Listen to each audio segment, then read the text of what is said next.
Randy Couture. Randy Couture didn't enter MMA to become a star. He entered because he was built for duty. Born 1963, wrestler, soldier. By the time he stepped into the UFC at 33 years old, most fighters are already planning retirement. Couture was just getting started. But here's what made him different. Randy never fought for glory. He fought because that's what soldiers do. They show up, they execute, they endure. Look at his early fights. There's no showboating, no theatrical entrances.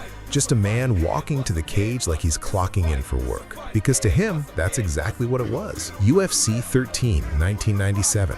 He wins the heavyweight tournament against fighters bigger, younger, stronger. His strategy? Outwork them, outthink them, outlast them. No shortcuts, no drama, just pressure, control, and an unbreakable will. When Couture fought, you didn't see someone trying to build a brand. You saw someone who understood that discipline isn't a phase, it's an identity. He lost, he came back, he won again. At 46 years old, he became the oldest champion in UFC history.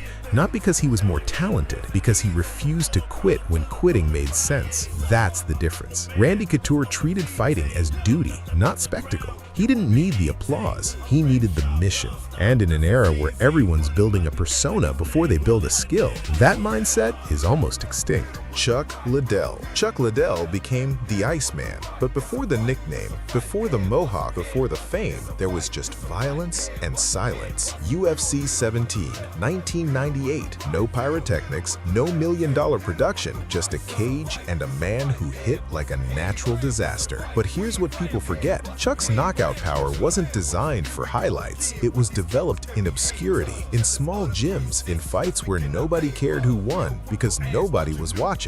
He spent years refining one thing, making people unconscious. Not for likes, not for views, because that was the job. Watch his early fights. There's no hesitation, no calculation for the camera, just raw, terrifying intent. When Chuck threw, he threw to end you. And the crazy part? He didn't care about being famous. He cared about being dangerous. That mentality came from an era where respect wasn't given through social media. It was earned in blood, in the cage, in front of 2,000 people who barely understood what they were watching. Chuck Liddell's power existed before mainstream attention arrived, and when the spotlight finally found him, he didn't change. The world just caught up to what he'd always been.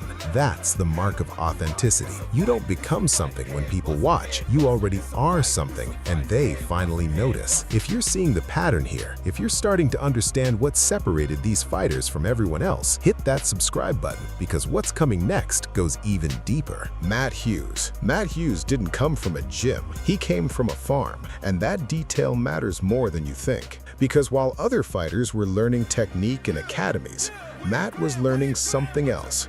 That work doesn't end when you're tired. It ends when the work is done. Raised in rural Illinois, Hughes spent his youth hauling hay, fixing equipment, wrestling in high school gyms where nobody scouts for talent. The ethic was simple. You work until it's finished. No complaining, no excuses. When he transitioned to MMA, that mentality didn't change, it intensified.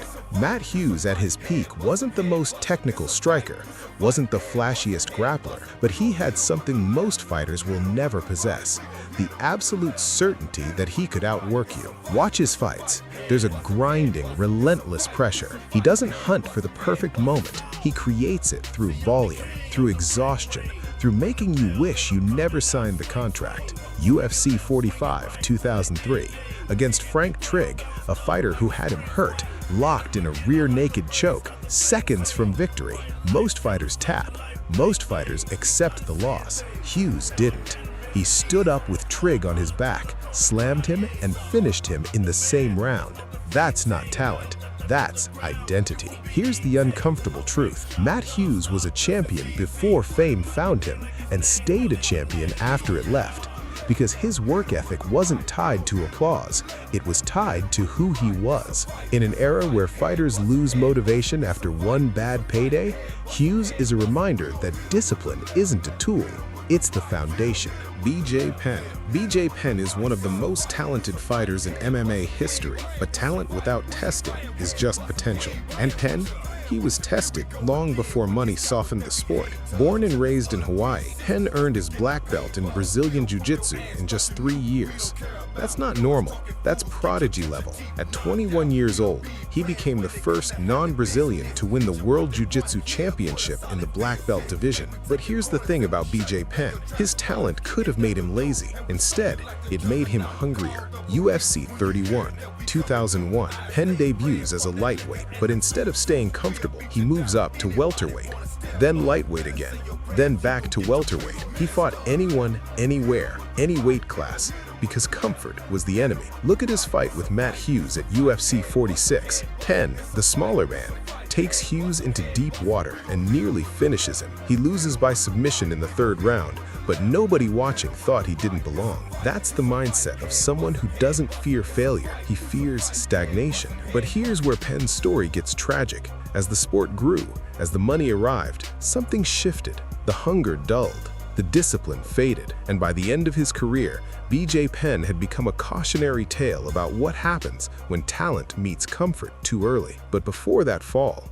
before the money, BJ Penn was a warrior who tested his skill and courage in an era when losing meant obscurity, not just a smaller paycheck. That version of Penn, the one who fought because he had to, is the one we need to remember. Bas Rutten. Bas Rutten didn't start fighting to be famous. He started because he was getting his ass kicked. Born in the Netherlands, Rutten suffered from severe asthma and eczema as a kid. Weak, sick, bullied. So he started training, not for belts, not for recognition, for survival. And that origin shaped everything. Rutten's career began in Pancrase, a Japanese MMA organization where the rules were brutal and the pay was non-existent. No gloves, open hand strikes, submissions only. You won or you didn't eat. He adapted fast. Bas developed one of the most unorthodox fighting styles in MMA history. Liver kicks, palm strikes, relentless submission chains. He didn't care if it looked pretty. He cared if it worked. Watch his fights. There's no hesitation, no second guessing, just violence delivered with surgical efficiency. UFC 20, 1999. Bas wins the heavyweight championship in his third UFC fight. Not because he was the biggest, not because he was the most athletic, because he adapted to every situation, every opponent, every rule set. Here's the lesson. Bas Rutten evolved because comfort didn't exist. He couldn't afford to plateau. He couldn't afford to rely on one skill. So he became complete. And when the sport changed, when the rules shifted, when the competition got better, Bas didn't panic because adaptation was already his identity. In a world where fighters specialize and stay in their lane, Rutten is a reminder that survival requires evolution.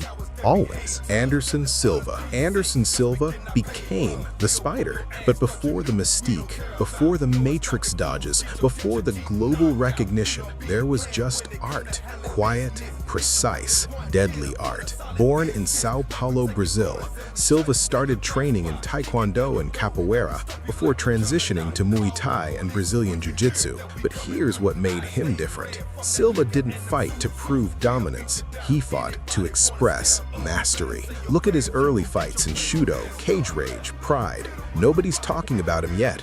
No hype, no production, just a lanky middleweight moving like he knows something everyone else doesn't. And he did. Silva understood something fundamental. Fighting isn't about strength, it's about timing. It's about rhythm. It's about making your opponent believe they're winning and then erasing them. UFC 64, 2006. Anderson enters the UFC quietly. No fanfare. He destroys Chris Leben in 49 seconds. Not through power, through precision. And then he kept going. Fight after fight, Silva didn't just win, he performed. Front kicks to the face, matrix-level head movement, submissions nobody saw coming. But here's the crucial part. Silva developed that artistry before the applause arrived. He spent years in obscurity, perfecting his craft in gyms and small shows where nobody cared about his style. He did it anyway. That's the difference between an artist and a performer. A performer needs the audience.